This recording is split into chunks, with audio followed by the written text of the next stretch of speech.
Hello students, इससे पहले video में आप लोगों ने इंक्लाइंड सरफेस के लिए टोटल प्रेशर और सेंटर ऑफ प्रेशर के लिए फॉर्मूला डिराइव करना सीखा था। अब हम लोग उसी केस के लिए मतलब इंक्लाइंड केस के लिए कुछ एग्जांपल्स देख लेते हैं।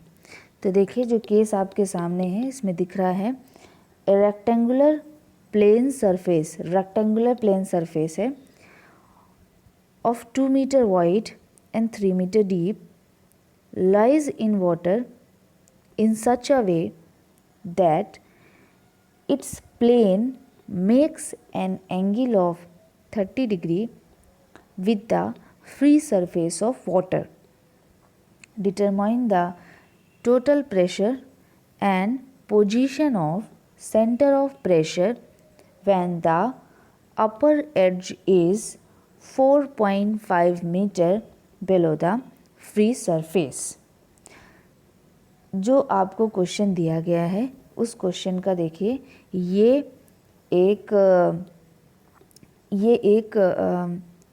डायग्राम बनाया है मैंने। तो देखिए, इस डायग्राम में ये जो प्लेट है, ये प्लेट बनाया गया है जो कि एक प्लेन प्लेट है। इस प्लेन प्लेट का देखिए क्रॉस सेक्शनल व्यू भी शो किया है। 2 मीटर थिकनेस है और 3 मीटर डीप है। ठीक, ये इसका CG पॉइंट है और ये इसका सेंटर ऑफ प्रेशर है। ये वैल्यूज़ हम लोग देखेंगे। पहले हम लोग देख लेते हैं जो डेटा हमें दिया गया है उस डेटा को ड्रॉ करें। ये जो प्लेट है ये एक 30 डिग्री एंगल बना रही है प्लेन सरफेस, जो हमारा जो लिक्विड सरफेस है उसके साथ, और इसका जो अपर एज है वो 1.5 मीटर की डिस्टेंस पर है। हमें क्या करना है, हमें टोटल प्रेशर और सेंटर ऑफ प्रेशर यानी F और H स्टार की वैल्यू कैलकुलेट करनी है। तो अगर आपको फॉर्मूला ध्यान होगा F का, तो F equal to rho G A H bar. Density चूँकि वाटर है तो डेंसिटी तो 1000 है, G का वैल्यू 9.81 है। क्रॉस सेक्शनल एरिया वो सामने दिख रहा है, 3 × 2 आपको मिल जाएगा, लेकिन H बार की वैल्यू आपको निकालनी पड़ेगी। तो देख लेते हैं H बार की क्या वैल्यू है। H बार होता क्या है, H बार होता है ऑब्जेक्ट का CG और जो लिक्विड सरफेस है उसके बीच का डिस्टेंस। तो देखिए, H बार का जो CG है वो G से रिप्रेजेंट किया गया है जो कि है यहाँ पर। अब ये वैल्यू है, ठीक, ये वैल्यू, ये वाटर सरफेस है, इसके बीच का डिस्टेंस यानी ये H बार, ये आपको कैलकुलेट करना। अगर हम इस छोटे से ट्रायंगल पर ध्यान दें, इसको मैं थोड़ा सा इनलार्ज कर देती हूँ तो आप लोग आसानी से देख पाएंगे। ये देखिए, इस ट्रायंगल पर ध्यान दें तो ये थीटा हमें पता है, ठीक, और ये डिस्टेंस भी पता है। ये डिस्टेंस कैसे पता है, देखिए पूरा जो ये डिस्टेंस है ये क्या है, ये 3 पर है। ये पूरा जो डेप्थ है ये 3 है। अब इसका CG जो है वो कितने डिस्टेंस पर होगा, रेक्टेंगुलर है तो 3/2 पर होगा। 3/2 मतलब 1/1.5 पर होगा। इसको देख लेते हैं। ये डिस्टेंस हमें पता है 1.5 है, ये हमें थीटा पता है, हमें ये डिस्टेंस निकालना है। तो अगर आपको ध्यान हो तो साइन थीटा इक्वल टू क्या होता है, sine theta equal to, suppose ये वैल्यू मान लीजिए x है, ये डिस्टेंस, तो x डिवाइड बाई 1.5 और थीटा की वैल्यू क्या है, 30 डिग्री है।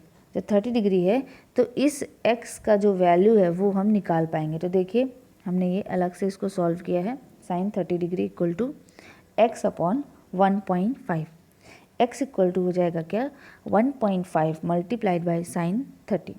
साइन 30 की वैल्यू 1/2 मतलब x की वैल्यू 1.5 डिवाइड बाई 2।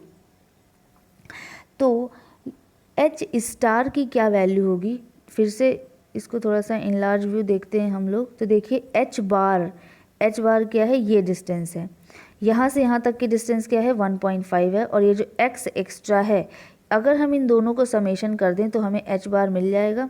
ठीक, मतलब कि अगर बात करें जो इसमें दिख रहा है आपको ट्राइंगल में A B equal to H bar है, तो A B equal to A E plus E B की वैल्यू अभी अभी हमने ट्रायंगल से कैलकुलेट की है, और A E equal to D C है, और वो कितना है 1.5 है। तो हम लोग एच बार की वैल्यू निकालते हैं, तो देखिए H bar equal to 1.5 depth पर है, और ये सी जी से डिस्टेंस 1.5/2, तो टोटल 2.25 मीटर एच बार मिल गया हमें। अब बाकी वैल्यूज़ तो हमें पहले से ही पता थी, सिर्फ एच बार ही हमें नहीं पता था। तो total force acting on that inclined plane is equal to rho G A H bar, rho density of water 1000, G का वैल्यू 9.81, क्रॉस सेक्शनल एरिया है 3/2 क्योंकि डेप्थ है 3 और बी का वैल्यू है 2, और एच बार इक्वल टू है 2.25 जो कि अभी आपने कैलकुलेट किया है। इन सभी का मल्टीप्लिकेशन करेंगे तो हमें एफ़ का वैल्यू मिलेगा 132,435 न्यूटन। अब देखिए नेक्स्ट जो चीज़ आपसे पूछी गई है वो क्या पूछा गया है आपसे, आई जी का वैल्यू, एच स्टार का वैल्यू पूछा गया है। तो एच स्टार का जो फॉर्मूला आप लोग देखेंगे तो क्या मिलेगा आपको, I G sine square theta upon A H bar plus H bar. Theta की वैल्यू आपको पता है 30 डिग्री, एच बार अभी अभी आपने कैलकुलेट किया था, शायद 2.5 आया था शायद, हाँ ये देखिए 2.25 आया था। ठीक, एच बार भी कैलकुलेटेड है ऑलरेडी, और ए का वैल्यू भी आपको पता है 3/2, यानी सिर्फ आई जी एक ऐसा टर्म बचता है जिसका वैल्यू आपको निकालना है। तो देखिए रेक्टेंगुलर केस है, आई जी का फॉर्मूला पता है आपको, बी डी क्यूब बाई 12 होता है, बी डी क्यूब बाई 12 होता है, बी का वैल्यू है 2, डी का वैल्यू है 3, फॉर्मूला रख दिया तो आई जी का वैल्यू हमें मिल गया 4.5। आई जी का ये वैल्यू यहाँ पर रखा, sine square theta value, cross sectional area H bar, solve किया तो वैल्यू हमें मिला 2.3333 मीटर। ये जो डिस्टेंस है ये कहाँ से है, जो वाटर सरफेस है उसके लिए है। नेक्स्ट क्वेश्चन, अच्छा ये क्वेश्चन पूरी तरह से सॉल्व हो गया है, ये देखिए पूरी तरह से सॉल्व हो गया है। टोटल प्रेशर और सेंटर ऑफ प्रेशर ही पूछा गया था, तो वो केस हमने देख लिया। नेक्स्ट केस देखते हैं, ये भी इंक्लाइंड का ही है, तो इसको देख लेते हैं। Find the total pressure and position of centre of pressure on A triangular plate. इसमें भी दो चीज़ें निकालनी है, total pressure and position of centre of pressure. लेकिन यहाँ पर पहले क्या था, एक रेक्टेंगुलर प्लेट था, रेक्टेंगुलर प्लेन सरफेस था, लेकिन अभी यहाँ पर एक ट्रायंगुलर प्लेट लिया गया है जिसका बेस जो है वो 2 मीटर है और हाइट जो है वो 3 मीटर है, which is immersed in water in such a way that the plane of plate makes an angle of 60 degree with the free surface of the water. The base of the plate is parallel to the water surface and is at a depth of 2 meter from the water surface। मतलब कि जो case अभी currently आपको दिया जा रहा है उसमें जो ऑब्जेक्ट है वो ट्रायंगुलर शेप का है, जिसकी थिकनेस है 2 मीटर और जिसकी डेप्थ है 3 मीटर, और ये ऑब्जेक्ट जो है इसका जो बेस है वो, मतलब ये जो ट्रायंगल है उसका जो नीचे बेस होता है वो बेस जो है वो पैरेलल है इंक्लाइन, वो जो वाटर सरफेस है उससे पैरेलल है। इसके अलावा एक एंगल बनाता है, एक एंगल बना रहा है 30 डिग्री का। तो देखिए ये जो भी चीज़ वर्डिंग्स में बोला गया है उसको हमने देखिए डायग्राम बनाया है। ये देखिए ये सामने से देखने पर एक स्टिक की तरह ही दिखेगा, ठीक है, और ये जो है ये एक्सिस है और ये 36 डिग्री का एंगल बनाता है। अब अगर इसी चीज़ को ऊपर से हम लोग देख रहे हैं तो क्रॉस सेक्शन हमें दिखेगा, और क्रॉस सेक्शन दिखेगा तो ये ऐसा दिखेगा। अब ये जो बेस है इसका जो डेप्थ दिया हुआ है वो 2.5 मीटर गिवन है।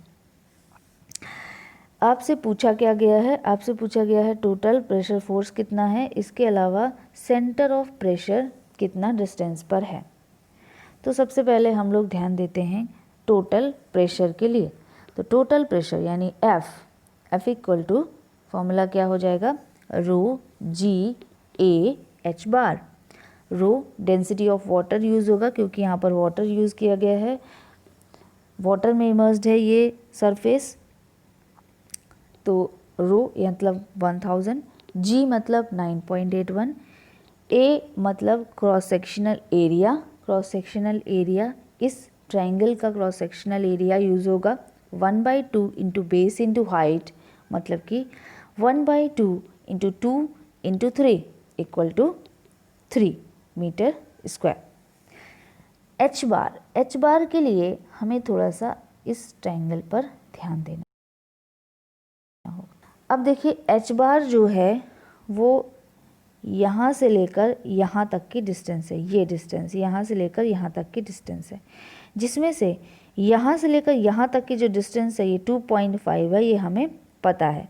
तो अगर ये जो एक्स्ट्रा x दिख रहा है ये हमें पता चल जाए तो हमारा काम आसान हो जाएगा। हम लोग एच बार इक्वल टू ये 2.5 प्लस x कर देंगे तो हमें एच बार मिल जाएगा।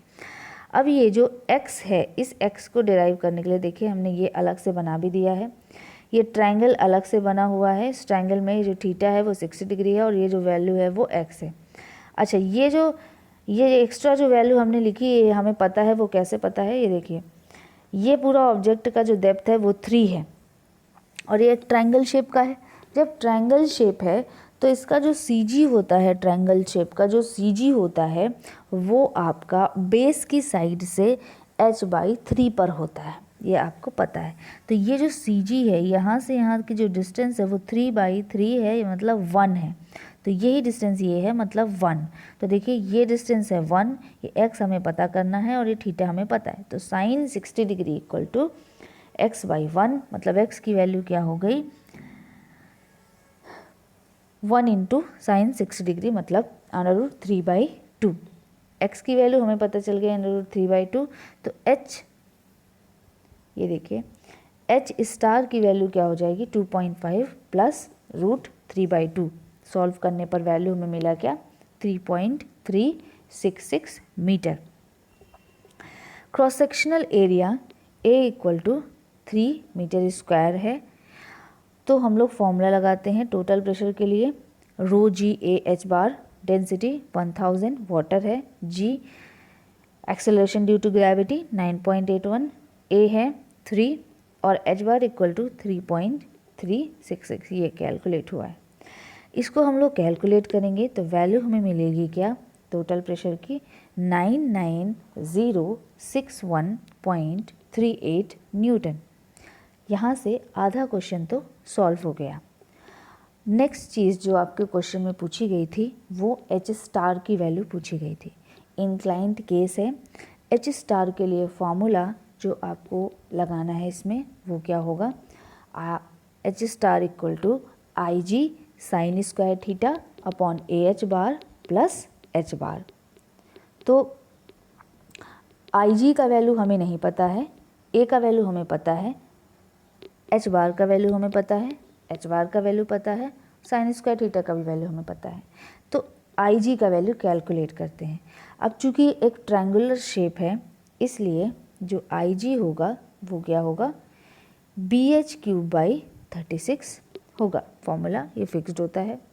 B का वैल्यू मतलब बेस का वैल्यू 2 है, H मतलब हाइट का वैल्यू 3 है, फॉर्मूला रखा, सॉल्व किया, 1.5 मीटर की पावर 4। अब ये फॉर्मूला लिखा हुआ है, देखिए एच स्टार का ये फॉर्मूला लिखा हुआ है।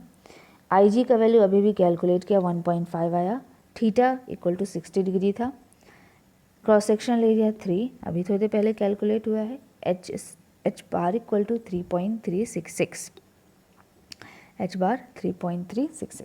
इसको सॉल्व करेंगे तो एच स्टार इक्वल टू हमें मिलेगा 3.477 मीटर। ठीक। तो अभी आप लोगों ने जितने केसेस देखे उसमें आपने इंक्लाइंड केस के लिए दो केसेस देखे आपने, अलग अलग क्रॉस सेक्शन के, एक रेक्टेंगुलर एक ट्रायंगुलर। कोई भी केस हो सकता है, सर्कुलर हो सकता है, ट्रापेजॉइडल हो सकता है, वो सब आप लोग सॉल्व कर पाएंगे। अब नेक्स्ट वीडियो में आपको, अगर अलग अलग लिक्विड है, लिक्विड में अभी तक सेम लिक्विड था तो हमें कोई प्रॉब्लम नहीं होती थी, हम लोग डायरेक्टली फॉर्मूला अप्लाई कर देते थे। लेकिन अगर अलग अलग लिक्विड है तो उस केस के लिए हम लोग कैसे सॉल्व करेंगे, कोई अलग से रूल नहीं होते हैं, बस छोटी सी ट्रिक यूज़ करते हैं, वो हम लोग देखेंगे। एक क्वेश्चन हम लोग ऐसा सॉल्व करेंगे, ठीक है। Thank you so much students.